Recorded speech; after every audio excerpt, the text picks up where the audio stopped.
also because I have the authority of the Igbo land to evangelize, to sensitize every Igbo person that the unity of Ndi Igbo is tied to land. Because all Ndi Igbo wunde name Allah, Ndi Igbo wunde name Ani, Ndi Igbo wunde name Ali, Ndi Igbo wunde name Eli. Now I will tell you this.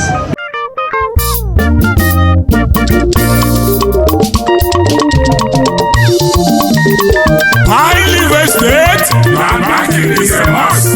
Highly vested, land banking is a must. But there's your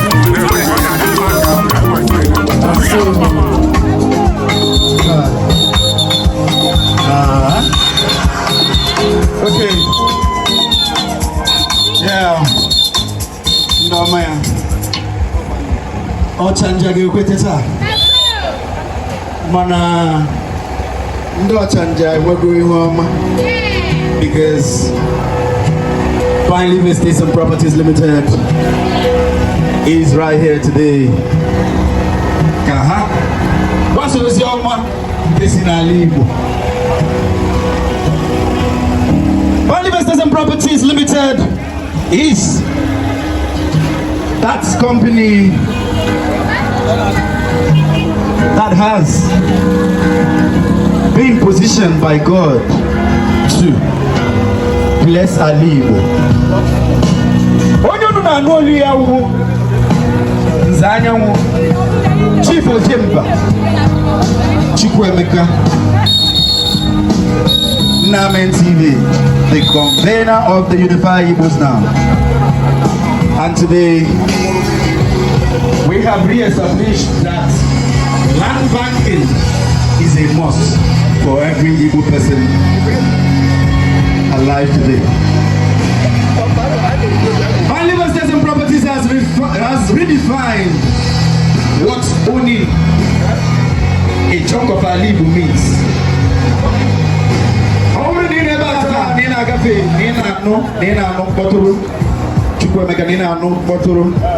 Finally Estates and Properties. Believe me, your financial life is about to be changed because Iga water that now it is not just about importing goods, selling goods, but strategic investments via land banking through Finally Estates and Properties. Come to women also because I have the authority of the Igbo land to evangelize, to sensitize every Igbo person that the unity of Ndi Igbo is tied to land. Because all Ndi Igbo wunde name Allah, Ndi Igbo wunde name Ani, Ndi Igbo wunde name Ali, Ndi Igbo wunde name Eli. Now I will tell you this because I don't know Anambra today. Ijonya Anambra sige na no na Ndi Igbo. Iga na Delta State. Ijonya ya sige no na Ndi Igbo.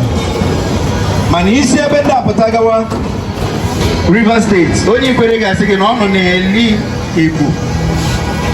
Iga na Abia. Onye Abia ga-agwa gị gịnị n'ọnụ na Ndi Igbo. Gị bịawa na Imo State ebe nke m si, onye Imo ga-agwa gị n'ọnụ na ala Igbo. Now, ọwụ Ndi Igbo wu ndị ji ala kpọrọ ihe because to us Allah, Ani, Anna is what is God to us. O nwere ihe ị ga-eme onye Igbo ya sị gị na ị ga-eji ala zere mmiri. But God forbid, many of us get jealous every year today. Finally Estates and Properties Limited is that company who has gone beyond to revolutionize what owning a land, owning a property is. Because right here, we are concerned about enriching you through land banking. I only know because Finally Estates and Properties Land banking is a must. Because if you are here, you are one of our realtor people. But actually, that's our paper, that's our land menu to every person. As I would know what because go through it. There, I don't make a leg. If I preach, I could preach the Royanya. Iga Anambra, Iga Enugu, Iga Rivers, Iga Imo State, Iga Ebenina Kamwe Bodorani. Genuine is all about. Now let me tell you how to take advantage of this company and become rich within the next 12 months. But before I say that, I will make a little illustration about what your 5 million naira in Nigerian bank has become. What your 10 million naira in Nigerian bank has become. Now your 50 million naira each year, 50 million. Na Oceanic Bank, na Citizens Bank, na whatever bank, you know, can pay what I have. Now let me tell you, the 20 million naira you deposit na Nigerian bank, you will be receiving one SMS or the other, they can depreciate. And about value, now, you go with 10,000 naira 2 months ago. You will believe me today that if you go back to the same market to buy that same thing, or add the other 2,500 naira nelu, that means you are buying that thing as 12,500 naira, but even with 50 million naira in a bank. Now take the value. If it's reach 20 million naira, go take it's in back. You do second year in a bank. Now 20 million. Okay, go to that. You get 35 million naira. And your money has depreciated in value. But once you take that same money, let's say that Point Estates and Properties Limited is selling a land na Nkwele, and it is 10 million naira today. You will die your 10 million naira with a Goreda property. Now, in the next few months, in the next couple of months, go back to the value of that land. It can never be 10 million naira. Rather, a round of applause for land banking, please. A round of applause. Go land banking. That is how it is. That is simple arithmetic. That is the power in owning land than having so much money in your bank account waiting for me. In land banking, in Point Estates and Properties, I want a premium and land banking. Land banking. What do we do?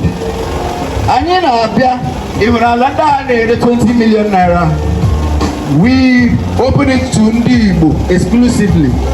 Ndi Igbo. We open it to you, and in a promo price, new near Alana 20 million naira. I hear to say a promo price for about 5 million or so. If you have the information, that is why you at the time and then you white, they are all Point Estates realtors. Only trust her, trust him. Only Gakupa, we don't be on our stay full. Onya, Kova Sierra Golf, Magonia, Koto Ganya. That's enough. If you can rush into that promo price, the promo price 5 million. You check another land menu. Check a couple on a promo price. You can invest in that land. That is land banking for you. Let me keep explaining. Now that land you will promo. Buy it. Buy so your lobby go move. Go your lobby go move. Then hold that land for the next 1 year. Call down your realtor or come to our office. We have offices scattered all around Anambra, Enugu, and Imo States, Delta States. Now that is thing, you can check the address. The another place, here we all land banking. We pay you what the value is. A round of applause, please. A round of applause for this.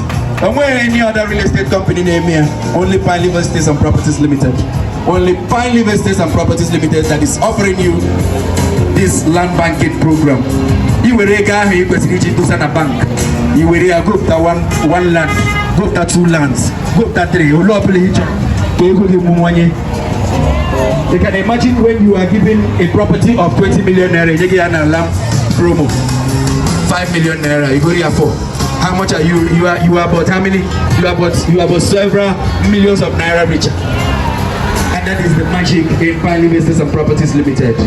That is what we are offering you.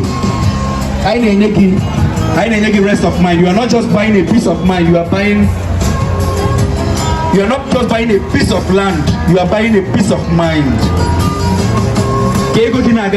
Why you are hustling in Ochancha? Why you are hustling in anywhere you are hustling? In shop, let that your money now go. Let that your money keep increasing. Just that you did land banking. Just like this, my young women are out here hustling.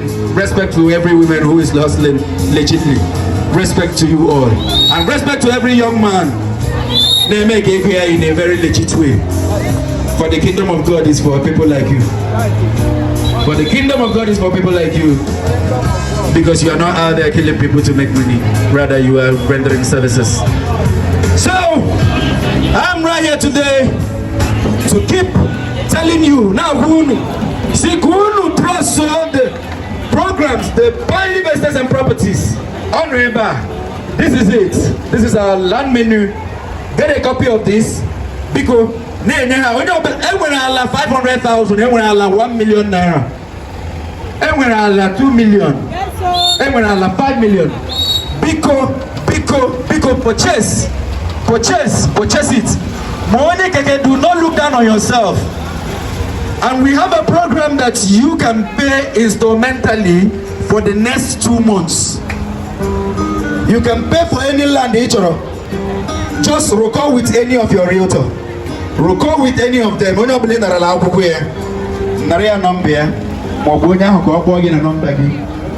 Have that package. Have that package. One name check in at that land menu and find the magic of Pioneer Business and Properties. Why, Oma? Let me tell you, I've seen young people who has money. The future of the country today is for people who have banked on land.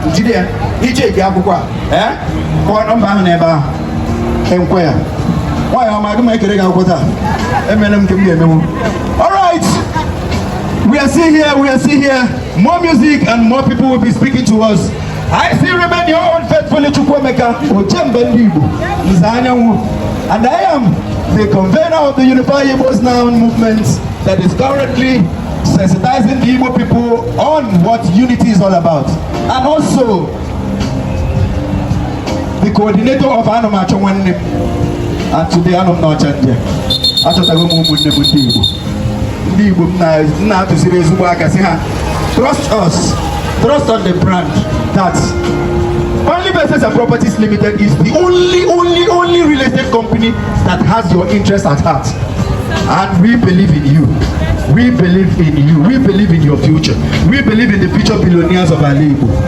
Ndi Igbo, Pioneer Business and Properties Limited in the next 5 years will create the highest number of billionaires in Ndi Igbo. And we have started it. We have started it, and we must, by the grace of God, complete it. Thank you, and thank you, and God bless you all. Kudo, Noganihu, Chiaeze, na Ndi Igbo niile. Ise. Let's go!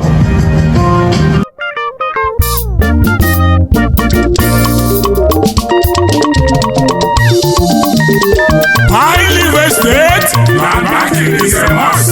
Pioneer Estate, land banking is a must.